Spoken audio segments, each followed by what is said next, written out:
பொதிகை மலையின் புண்ணிய பூமி, புன்னகை தவழும் வேலவன் பூமி, உழவினை உயர்த்தும் உன்னத பூமி, உழவினை உயர்த்தும் உன்னத பூமி, ஓய்வறியாமல் வரம் தரும் பூமி.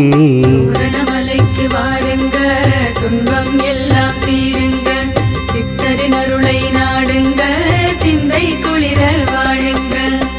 ஒரு முறை வந்தால் பலன் தரும் பூமி, மறுமுறை நம்மை அழைத்திடும் பூமி, கரும வினைகளை களைந்திடும் பூமி, கரும வினைகளை களைந்திடும் பூமி, கந்தனின் தோரண மலையெனும் பூமி.